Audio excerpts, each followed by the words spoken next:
Slide দেখতে পাচ্ছ না? জি স্যার, দেখতে পাচ্ছি স্যার। দেখো তো আমরা গ্লাস ট্রানজিশন টেম্পারেচারে কোনো স্লাইড আলোচনা করা বাকি ছিল কিনা। এটা আমার মনে আছে আলোচনা করেছিলাম। Effects on polymer properties, glass transition temperature এর কি ইফেক্ট আছে পলিমারের প্রপার্টির উপর। তো আমরা তো অবশ্য ইন জেনারেল এটা পড়ে আসছি যে কোনো পলিমারের ধর্ম তার গ্লাস ট্রানজিশন টেম্পারেচার দ্বারা প্রভাবিত হয়। যেমন আমরা উদাহরণ দিয়েছি, আমাদের খুব কমন উদাহরণ যেটা, সেটা হলো পলিয়েস্টার এবং নাইলন। পলিস্টার ফাইবারের গ্লাস ট্রানজিশন টেম্পারেচার 80-র কাছাকাছি, হ্যাঁ একটু ভেরিয়েশন আছে, মানে 80-র কাছাকাছি। তো পলিস্টার ফাইবার আমরা যখন ব্যবহার করি এটা গ্লাসি স্টেটে থাকে, ফাইবারটা কিন্তু গ্লাসি স্টেটে থাকে। তাহলে আমরা ব্যবহার করতে কোনো সমস্যা নাই, কিন্তু কমফোর্ট একটু কমে যায় আর কি। আর যদি আমরা এটাকে বেশি টানাটানি করি তাহলে কিন্তু ব্রেক হয়ে যেতে পারে, ছিঁড়ে যেতে পারে। কিন্তু যেহেতু পলিস্টার ফাইবারের শক্তি বেশি, সেই জন্য সে মোটামুটি রেজিস্ট্যান্সটা ভালো। এখন আমরা যদি এটাকে ফাইবারকে বা ইয়ার্নকে বা ফ্যাব্রিককে যদি টান দিই, তাহলে কিন্তু মানে যদি ছিঁড়তে চাই আর কি, ব্রেকিং ফোর্স অ্যাপ্লাই করি, তাহলে যে টেম্পারেচার আমরা করছি এটা কিন্তু গ্লাসি স্টেটে আছে। যদি রাবারি স্টেটে থাকতো ফ্লেক্সিবিলিটি আরো ভালো হতো আর কি। তাহলে আমরা যদি কখনো ড্রয়িং করতে চাই বা এই যে ক্যালেন্ডারিং করতে চাই, ক্যালেন্ডারিং এর টেম্পারেচার অবশ্য অনেক বেশি, কিন্তু অবশ্যই অবশ্যই সেটা গ্লাস ট্রানজিশন টেম্পারেচারের থেকে বেশি হতে হবে। আর গ্লাসি স্টেটে আচরণটা কি করবে সেটা হলো কিছুটা ব্রিটেলনেস থাকবে, হার্ড থাকবে। রাবারি স্টেটে সফট থাকবে, ফ্লেক্সিবিলিটি বেশি থাকবে। এটা ইন জেনারেল আমরা পলিমারের ধর্ম, মানে পলিমারের কাছ থেকে এই ধরনের আচরণ পাবো। আরেকটা ইম্পর্টেন্ট ইনফরমেশন আমরা গ্লাস ট্রানজিশন টেম্পারেচার থেকে পাই, সেটা হলো কি যে প্রসেসিং টেম্পারেচারটা আমরা চুজ করতে পারি। যেমন মনে করো ডাইং এর সময়, পলিস্টারে যখন আমরা ডাইং করতে যাই তখন আমাদের টেম্পারেচার হলো 100, মানে 120-এর নিচে না আর কি, সাধারণত 25-30। এত হাই টেম্পারেচারে আমাদের ডাইং করতে হয় কেন জানো? এটা গ্লাস ট্রানজিশন টেম্পারেচার বেশি, নাম্বার ওয়ান। এবং গ্লাস ট্রানজিশন টেম্পারেচার অতিক্রম করার পরেও পলিমার চেইন গুলো মুভ করে অনেক দেরিতে, যেহেতু রিজিড রিজিড তাহলে টেম্পারেচার অনেক বাড়াতে হয়। আমরা যখন 125 বা 130 ডিগ্রি টেম্পারেচারে যাই, তখন পলিমার চেইন গুলো মুভ করে, পুরো চেইন না কিন্তু, পলিমার চেইনের কথা বলছি, মুভ করে পুরো চেইন না, আংশিক, যেটাকে আমরা বলেছি সেগমেন্টাল মোশন। এবং এই মুভ করার কারণে তখন যে একটা গ্যাপ সৃষ্টি হয়, সেই গ্যাপের ভিতরে আমাদের ডাই মলিকুল গুলো ঢুকে যেতে পারে। তাহলে 120-এর আগে, মনে করো 110 ডিগ্রিতেও কিন্তু তুমি পলিস্টার ডাইং করতে পারবা না, কারণ পলিমার চেইন গুলো তখনও ভাইব্রেট করা শুরু করে নাই। অন দ্য আদার হ্যান্ড, আমরা যদি কটনের কথা চিন্তা করি, আমরা কিন্তু ডাইং করতে পারি 60 ডিগ্রি টেম্পারেচারে। কারণ সেলুলোজ পলিমার সে অবস্থায় রাবার স্টেটে চলে আসে। রাবার স্টেট হওয়ার অর্থ হলো পলিমার চেইনের যে অংশ বিশেষ সেটা মুভ করতে পারে।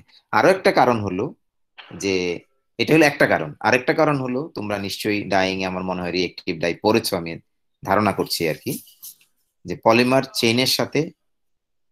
চেইনের সাথে কিন্তু ডাইস্টাফটা রিয়েকশন করে। সো রিয়েকশন যেহেতু করবে, আমাদের পলিমারের স্ট্রাকচারের ভিতরে মলিকুলগুলি খুব বেশি না গেলেও চলবে। কিন্তু অন দ্য আদার হ্যান্ড, পলিস্টারের ক্ষেত্রে কিন্তু রিয়েকশন করে না, ফাইবারের সাথে ডাইস্টাফের কোনো রিয়েকশন হয় না। সেই জন্য আমার ডাইস্টাফকে ফাইবারের ভিতরে ঢুকাইতে হবে, এবং সেই ঢোকানোর জন্যই কিন্তু আমাকে ওই পলিমার চেনের গুলো ভাইব্রেশন করতে হবে, অর্থাৎ রাবারি স্টেটে নিয়ে আসতে হবে। সেই জন্য আমরা হাই টেম্পারেচারে ডাইং করি। তার মানে কি, আমরা ডাইং যে করব, আমি একটা উদাহরণ দিলাম আর কি, অর্থাৎ অন্যান্য প্রসেসের টেম্পারেচার গুলো আমরা চুজ করব কিভাবে, গ্লাস ট্রানজিশন টেম্পারেচার উপর ভিত্তি করে।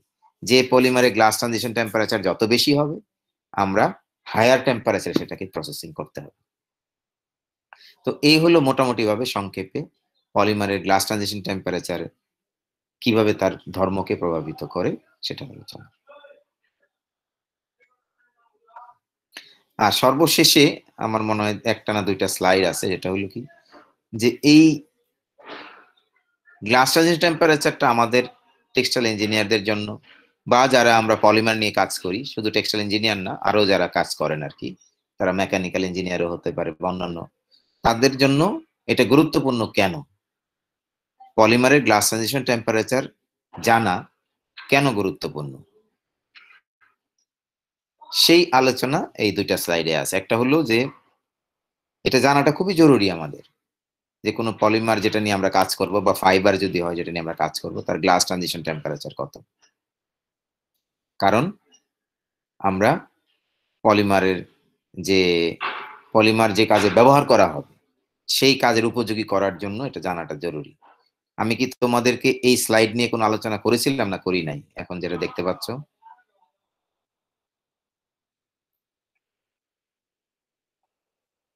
এর আগে কি আমি স্লাইড নিয়ে আলোচনা করেছিলাম গত ক্লাসে? কারণ 3 সেকশনে তো এক জায়গায় নাই, কারো কারো হয়তো আরো আগে আছে, কারো পিছনে আছে। তোমাদের মনে পড়ে নাকি আলোচনা করেছিলাম এই স্লাইড নিয়ে?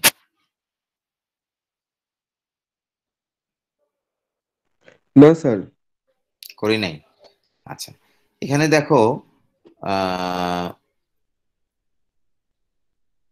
একটা উদাহরণ আমি দিয়েছিলাম, সম্ভবত এটা আগেও আলোচনা করেছি, আবারও সেই উদাহরণটা দিব। সেটা হলো পিভিসি, পলিভাইনাল ক্লোরাইড, একটা পলিমার, খুব বহুল ব্যবহৃত পলিমার, বিশেষ করে টেক্সটাইল ক্ষেত্রে অনেক ব্যবহৃত একটা পলিমার। পলিভাইনাল ক্লোরাইডের গ্লাস ট্রানজিশন টেম্পারেচার কিন্তু যথেষ্ট বেশি, পলিস্টারের কাছাকাছি। তার মানে কি এই 78-79 ডিগ্রি সেলসিয়াস, অনেক বেশি। এবং আমাদের বিল্ডিং তৈরি করতে যে আমরা পাইপলাইন ইউজ করি, পাইপ যেগুলো ইউজ করি, সেটা তোমার এই পানির সরবরাহের পাইপ হতে পারে, অথবা ওই যে সোয়ারেজের যে পাইপ, হ্যাঁ, এই পাইপগুলো কিন্তু পিভিসি দিয়ে তৈরি, বা অনেক সময় বলা হয় ইউপিভিসি দিয়ে তৈরি। তো এই পিভিসি অনেক শক্তিশালী পলিমার। এবং তোমরা দেখেছো যে আমাদের যে প্লাস্টিকের যে পাইপগুলো আর কি, বিল্ডিং তৈরির সময় যে পাইপগুলো ব্যবহার করা হয়, অত্যন্ত মজবুত এবং শক্ত। হাতুড়ি দিয়ে পিটাইলেও তুমি কিছু করতে পারবে না, অত্যন্ত মজবুত এবং শক্ত। তাহলে পলিমারটা তখন কি অবস্থায় থাকে আমাকে একটু বলো।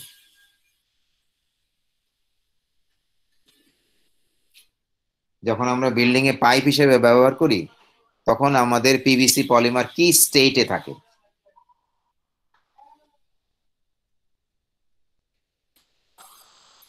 Sir classy. গ্লাসি স্টেটে থাকে। যদি তুমি, আমি বললাম যে হাতুড়ি দিয়ে আঘাত করলে ভাঙবে না, কিন্তু বেশি জোরে আঘাত করলে অবশ্যই ভাঙতে পারে। এটা টাফ, শক্তি বেশি আর কি, কিন্তু বেশি আঘাত করলে ভাঙতে পারে। যে ইউপিভিসি কথাটা বলে এই জন্য যে আলট্রা হাই মলিকুলার ওয়েট, তার মানে মলিকুলার ওয়েট অনেক বেশি। আমরা তো জানি যে পলিমারের মলিকুলার ওয়েট যত বেশি হবে পলিমার তত বেশি শক্তিশালী হবে। তাহলে এই পিভিসি পলিমার কিন্তু অত্যন্ত শক্তিশালী এবং শক্ত, মজবুত। আচ্ছা, আবার আরেকটা উদাহরণ দেই, এটা একটা উদাহরণ দিলাম, আরেকটা উদাহরণ দিচ্ছি।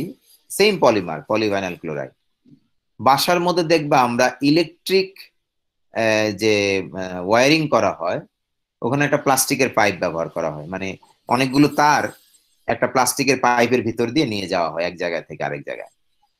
এটা তোমরা দেখেছো মনে হয়, ওটা কিন্তু পানির পাইপ না, ইলেকট্রিক্যাল তারগুলো 3-4টা তার একত্রে নিয়ে যাবে এরকম পাইপ। সেটা কি নিশ্চয়ই তোমরা দেখেছো? ওইটা কোন স্টেটে থাকে বলতে পারবা?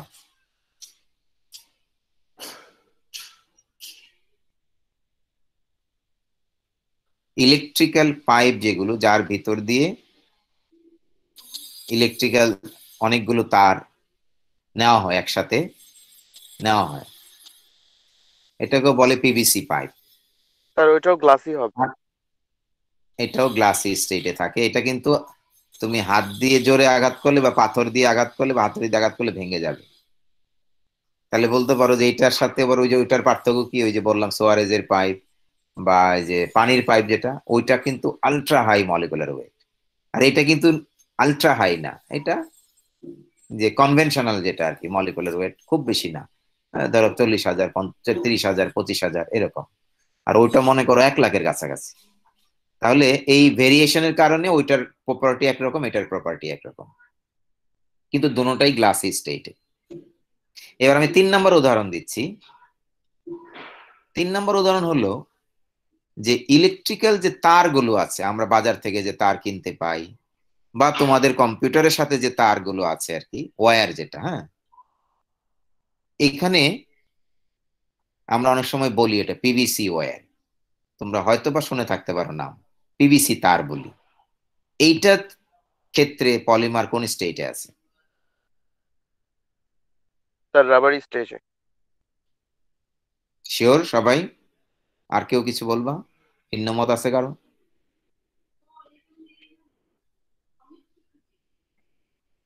রাবার স্টেটে থাকে নাকি গ্লাসি? আর কেউ?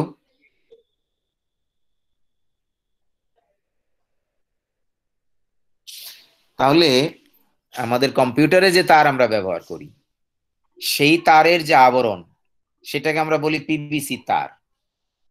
তারটা কি আসলে পিভিসি নাকি? সত্যিকার ভাবে তারটা কি পিভিসি?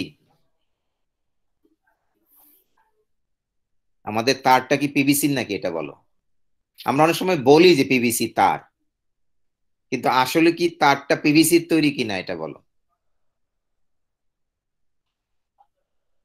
যেটার ভিতর দিয়ে বিদ্যুৎ যাবে, সেটা তো পিভিসির তৈরি তৈরি নাকি অন্য কিছু? জি স্যার, পিভিসি। পিভিসির তৈরি। তার যেটা অ্যাকচুয়ালি, যেটা তার যেটা দিয়ে বিদ্যুৎ প্রবাহিত হয়, সেটা কি পিভিসির তৈরি? মানে তারাই স্যার, রাবারের ভিতরে যে স্যার তামার ইয়াটা হ্যাঁ, থাকে স্যার, ওইটার কথা বলতেছেন অ্যাকচুয়ালি স্যার? তারটা হলো তামার তৈরি, আর তারের গায়ে যে আবরণটা আছে, আবরণটা হলো পিভিসি। কিন্তু আমরা এটাকে বল বল সবসময় একটু ভুলভাবে বলি আর কি, পিভিসি ওয়্যার। আসলে এটা হবে PVC coated wire. PVC coated মানে আবরণ দেওয়া আছে, পিভিসির আবরণ যুক্ত তামার তার হবে। তা আমরা এত কথা না বলে সংক্ষেপে বলে দিই পিভিসি ওয়্যার। এই শব্দটা কিন্তু ভুল, কিন্তু আমরা চিনি কোন জিনিসটাকে বলছি।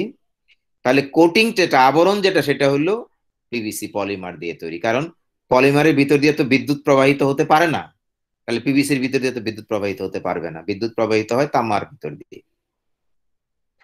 তাহলে এই কোটিংটা একজন বলেছো যে এটা রাবার স্টেটে থাকে। আমি দু একজনের মন্তব্য শুনতে যাচ্ছিলাম যে ভিন্ন মত কেউ আছে কিনা, নাকি সবাই মনে করছো যে এটা রাবার স্টেটে আছে? অ্যাকচুয়ালি পিভিসি কোটেড ওয়্যারের মধ্যে যে পিভিসি ব্যবহার করি আমরা, এটা রাবার স্টেটে থাকে। তুমি হাত দিয়ে ধরলেই বুঝতে পারবা ফ্লেক্সিবল এবং সফট। এটার মধ্যে একটা সফটনেস আছে, ফ্লেক্সিবিলিটি আছে। তাহলে এই ফ্লেক্সিবিলিটির কারণে অনেক সময় এটাকে বলা হয় কি, ফ্লেক্সিবল ওয়্যার, অনেক সময় বলা হয় ফ্লেক্সিবল ওয়্যার। তাহলে এই ক্ষেত্রে আমার রাবারি স্টেটে পলিমারটা আছে রুম টেম্পারেচারে। কিন্তু আবার ওই যে বললাম যে তোমার ইলেকট্রিক্যাল ওয়্যার যেটা, যেটার ভিতর দিয়ে এই তারগুলো যায় আর কি, একটা প্লাস্টিকের পাইপ আছে না, একটু শক্ত, এটার ভিতর দিয়ে ইলেকট্রিক, ওইটা কিন্তু আবার হার্ড এবং ব্রিটেল। আর ইউপিভিসি অবশ্যই হার্ড এবং ব্রিটেল এবং অনেক শক্তিশালী। তাহলে দেখতে পাচ্ছি আমরা 3 ধরনের পিভিসি আমি পাচ্ছি। এখন ওই প্রথম যে 2 ধরনের কথা বললাম, এটা হলো পিওর পিভিসি, তাহলে এটার গ্লাস ট্রানজিশন টেম্পারেচার 80-র কাছাকাছি। আর এই যে তারের কথা যে বললাম, পিভিসি তার যেটাকে আমরা বলি, এইটা আসলে পলিমারের সাথে ভেজাল যুক্ত আছে। ওই ভেজাল জিনিসটা আমরা আগে আলোচনা করেছি যে প্লাস্টিসাইজার, প্লাস্টিসাইজার অ্যাড করেছি, সেই জন্য 80 থেকে টিজি চলে আসছে হলো মনে করো 20 ডিগ্রিতে বা 18 ডিগ্রিতে। তাহলে আমাদের রুম টেম্পারেচার সবসময় সাধারণত 18 বা 20-এর উপরে থাকে, সেই জন্য আমরা ফ্লেক্সিবল পাই। কিন্তু শীতকালে টেম্পারেচার অনেক সময় ধরো রাত্রেবেলা বা ভোরবেলা হয়ে যায় 7-8 ডিগ্রি সেলসিয়াস, তাই না? এই যে এখন শীতকাল তো আসতেছে, এখন আস্তে আস্তে টেম্পারেচার কমতে থাকবে। তাহলে অনেক সময় রাত্রে বেলা বা ভোরবেলা টেম্পারেচার হয়ে যায় 6 ডিগ্রি 7 ডিগ্রি সেলসিয়াস। তখন আমার পিভিসি যেটা ওয়্যার সেটা কোন স্টেটে থাকবে বলো? শীতকালে ভোরবেলায়।